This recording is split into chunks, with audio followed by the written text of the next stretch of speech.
Hey everybody, Master Cloud here with another cast of The Lord of the Rings, The Rise of the Witch King for you guys.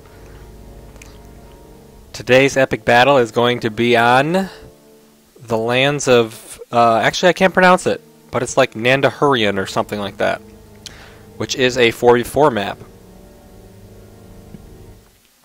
So expect a very chaotic and hectic battle here. Alright, let's jump right in. We do have myself, Cloud, spawning as the elves in the lower left-hand side. Above me is going to be FireBrand spawning as Mordor. The third player on our team is going to be Snitches as the dwarves. And finally, in the front we have Bradloo as men.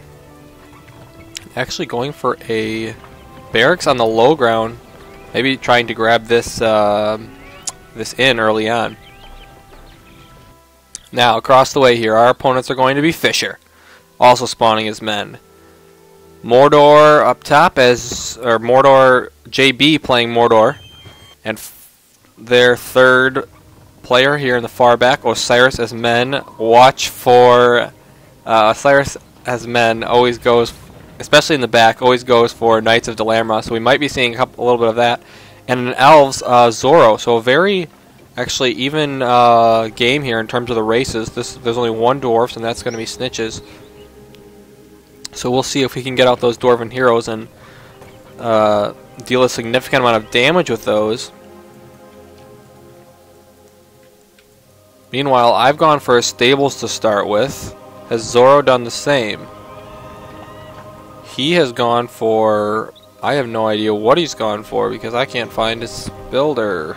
Just Malorn trees it looks like so far. So I'm going to be going with an early rush here to apply some pressure. Bradloo is able to grab that in very quickly, and that will help him get out the Dunedain Rangers, which are a pretty good deal.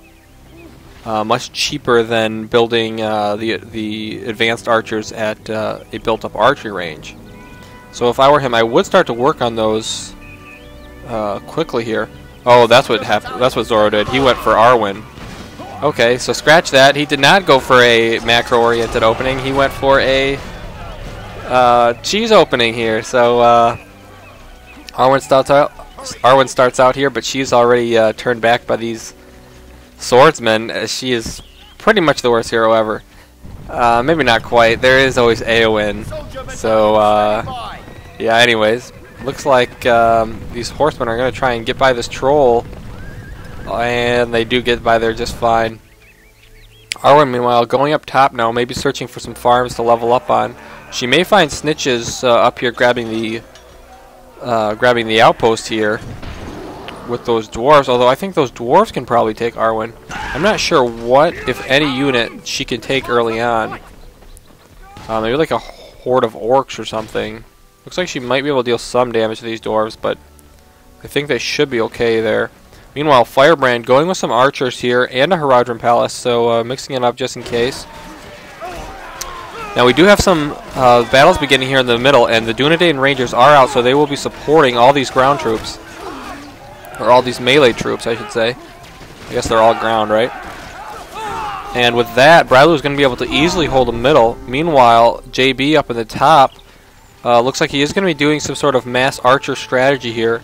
But he needs to get those down to the center and start helping out Fisher here in the center, who has actually switched it up now and gone for an archery range to try and deal back some of that range damage that is coming up from Bradloo, having those Dunedain Rangers.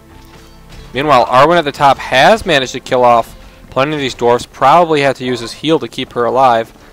But does he own that outpost now? I believe so. Yeah, he is able to own that outpost. But with the pikemen out, Arwen is going to have to run away.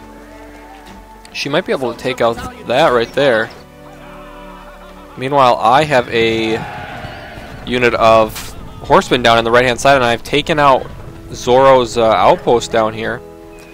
And meanwhile, it looks like Bradloo has found the One Ring and is returning that to his fortress. So we always do leave. This is a custom game, guys. Or not a custom game, but just a game with my friends. And we do always leave that ring on. Sometimes in online games you will see that get not allowed.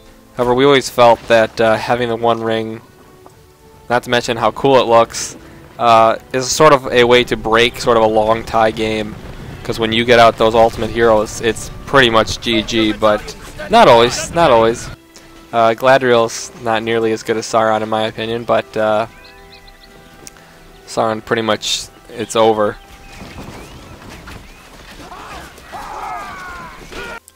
Now it looks like we do have Osiris here going for, of course, Coda. And the Knights of Dalamoth, that is. And he has gotten out Faramir as well. Now, does he have any units of Coda on the field yet? That is the question. And have any of our bases started being prepared? The best way to hold off Coda is to build tons of wall hubs or archer towers around your base.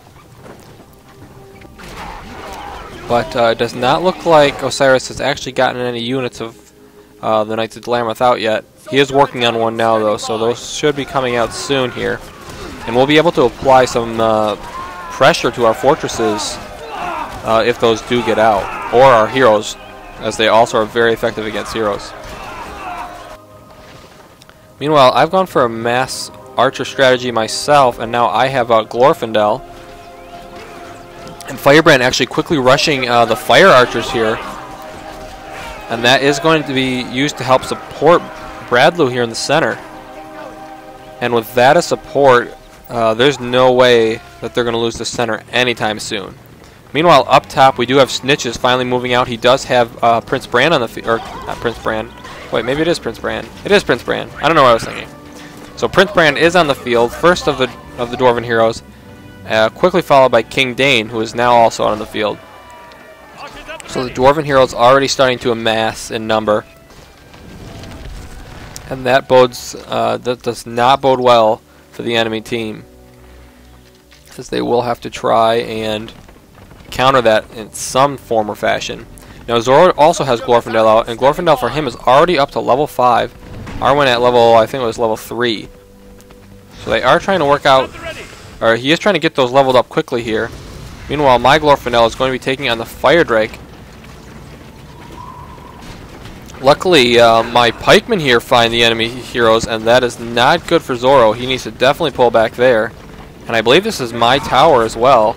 Yes, it is. So I am trying to secure this bottom position here. I do throw down the rally call, and I'm going to... Oh, that is not what you want to do. Zorro has to throw the heal in order to get out of there, and he needs to run right now, as that was not the right place that he wanted to dehorse. Or demount, I guess. Dehorse sounds kind of cooler, though. Meanwhile, up top, we have a battle as King Dane finds JB's forces of Easterlings, and they need to turn and attack. I don't know, or really what they need to do is turn and run. Mouth of Sauron does show up, and Tainted Land bonus does go down. King Dane, only level 3, does not have that heal yet, so Mouth of Sauron could focus him down, or Mouth of Sauron could run into all the pikemen and die. So, with Mouth of Sauron down, this is looking very good for Snitches. Does have the Battle Wagon out now. Meanwhile, Fisher building up a huge force in the center, and the Coda are now up to 2 units, almost 3. So watch for those to move out here very shortly. I will have to keep an eye on that. So it looks like the left side team, my team here, is doing very well. We have the center, we have the top, and we have the bottom here. We own all 3 of the sort of center areas. Now the Coda are being moved out here. Has anyone prepared their fortress just in case of this? That's going to be a no. Actually, FireBrand has. FireBrand has built a moat around his, so that will slightly help him, but no one else has. And that could not. That could be bad news bears. Now the Coda do run through all of my pikemen here, taking some preliminary damage. But it's not enough to kill them outright, as they do have enough HP to survive that. Now they are going to be charging up here. They're going to run past. I would assume they're going to go right for the fortress. And as you can see, I immediately realize this and start building tons of wall hubs around my fortress.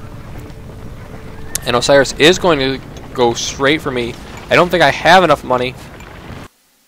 Oh, I do have enough money to start building it completely around there. So we'll see if the Coda can break that down or not. But that's going to be in part 2, guys. Go ahead and click on the... There should be a link to it in the top right of the screen here, and I'll see you there.